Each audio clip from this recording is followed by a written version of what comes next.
Salut à tous, Jean-Pierre de teamtennis.fr, moniteur de tennis, ancien 6, pour vous donner des conseils pour votre tennis. Dans cette vidéo, je vais vous donner les conseils généraux pour vous aider à progresser techniquement pour votre tennis.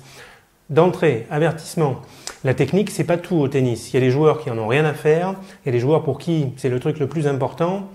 On dira ce qu'on voudra, le tennis il y a 4 composantes, technique, physique, tactique, mentale.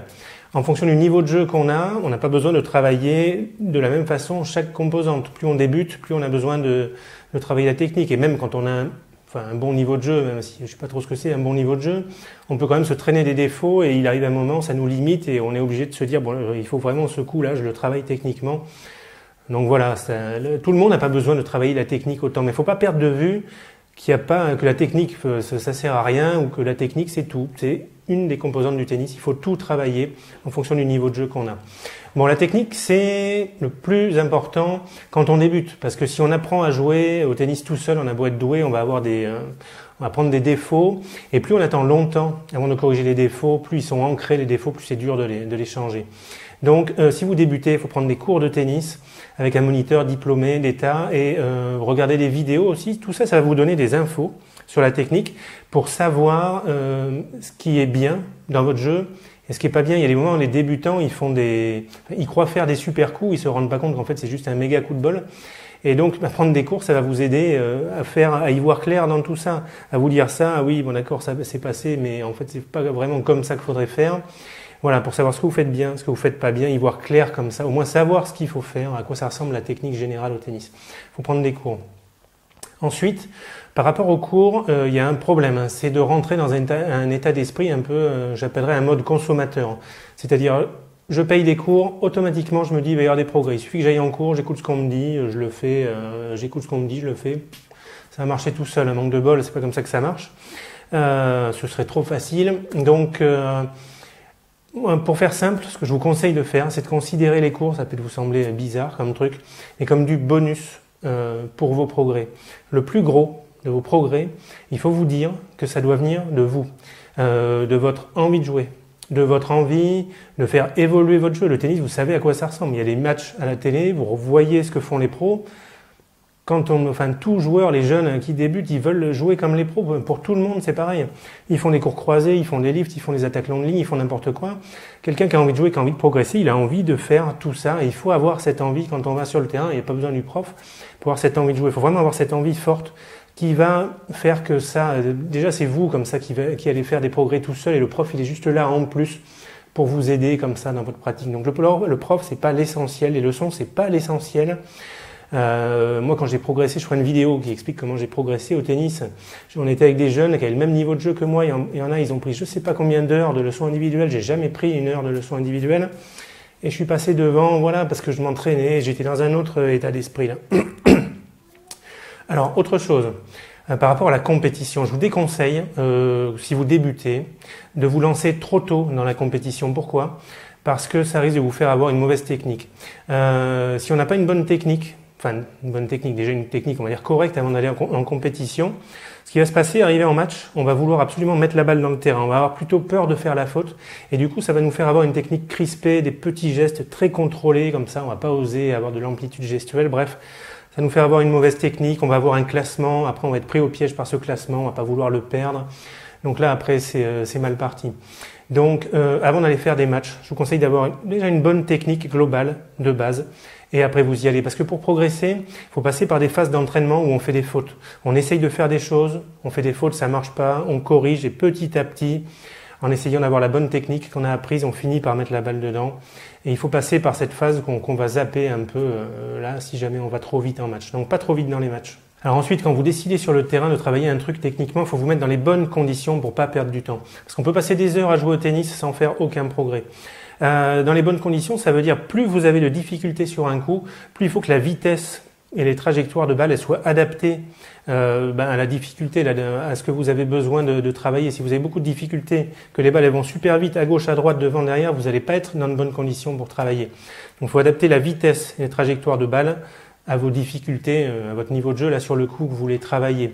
Il faut bien choisir vos partenaires d'entraînement. Si vous jouez avec un partenaire qui n'en a rien à faire de vous faire travailler un coup, il n'a pas envie de perdre du temps, lui il veut juste jouer, taper à gauche, à droite, ça va être dur de s'entraîner. Donc il faut être avec quelqu'un qui est OK pour vous jouer peut-être sur le coup que vous voulez travailler pendant un moment. Donc il y a des moments, il vaut mieux aller jouer au mur plutôt que de jouer avec certains partenaires, ce sera plus profitable.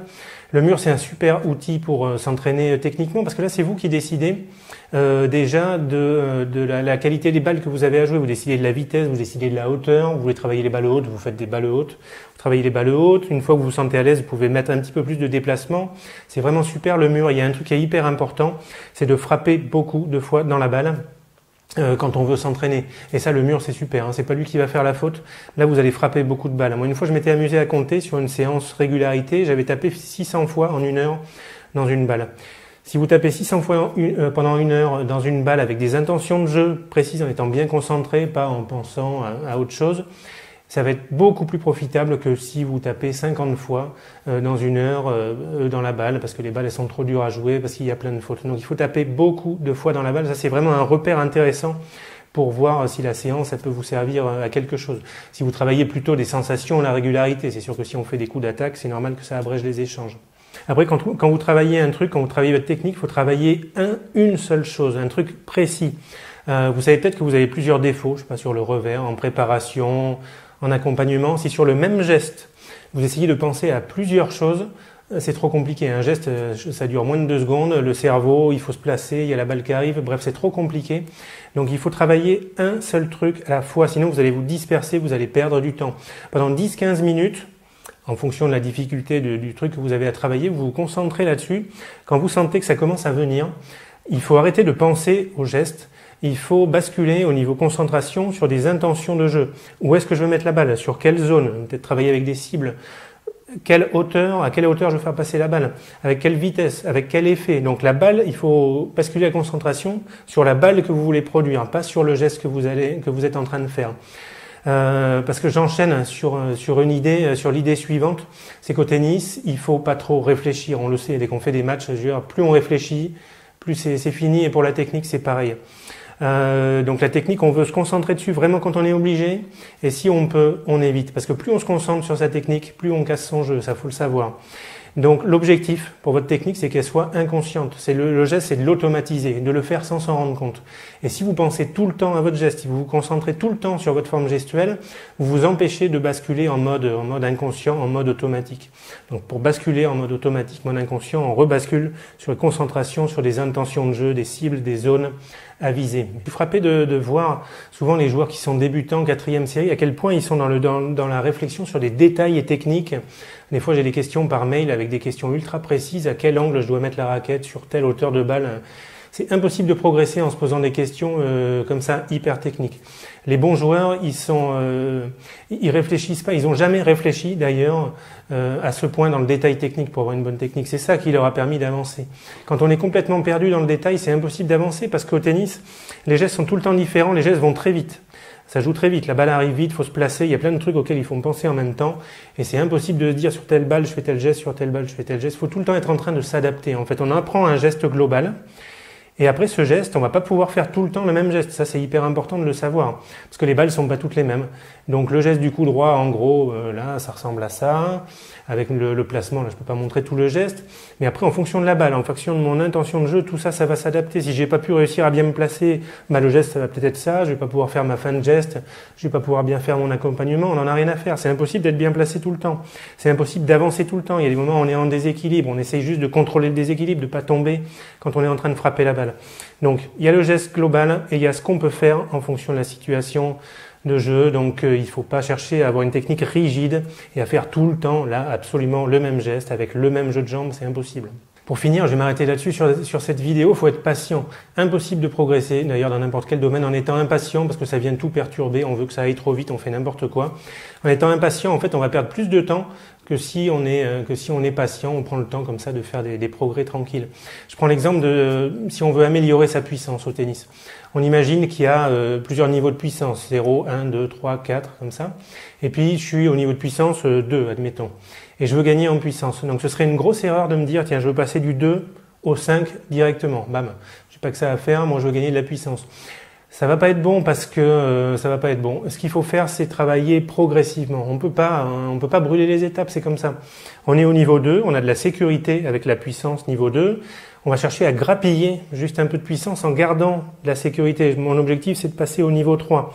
Quand je suis au niveau 3, j'ai gagné un tout petit peu en puissance, mais je sens que j'ai quand même toujours de la sécurité. Ok, je vais pouvoir passer au niveau 4. Quand j'ai de la sécurité niveau 4, etc., comme ça. Faut monter progressivement, pas brûler les étapes. Le plus important, c'est de savoir c'est de prendre du plaisir en jouant au tennis. C'est quand même ça la base. Et le plaisir en jouant au tennis, pour moi, c'est indépendant du niveau de jeu. Moi, je m'amusais plus quand je débutais, en fait. Et plus j'ai progressé, finalement, moins j'ai pris de plaisir en jouant parce que je me suis pris la tête avec le classement, les progrès, le niveau de jeu que je voulais avoir, etc. Tout un tas de trucs. Et finalement, je me prenais moins la tête quand j'avais un petit niveau. C'est là que je m'amusais le plus. Donc les progrès, enfin le plaisir en jouant, il n'est pas lié au niveau de jeu, heureusement d'ailleurs. C'est ça qui est bien. Donc priorité au plaisir avant tout, à faire évoluer votre jeu, à essayer à être curieux, à essayer de faire des nouvelles choses, à pas avoir peur là de tenter des nouvelles choses parce que vous allez perdre votre classement. Et puis voilà, et les progrès ils vont se faire comme ça sans s'en rendre compte. Je m'arrête là pour cette vidéo, je vous dis merci de l'avoir regardé, n'hésitez pas si vous avez des questions, posez-moi des questions en commentaire. Je vous dis bon tennis à tous, et puis à bientôt pour une nouvelle vidéo. Allez, ciao!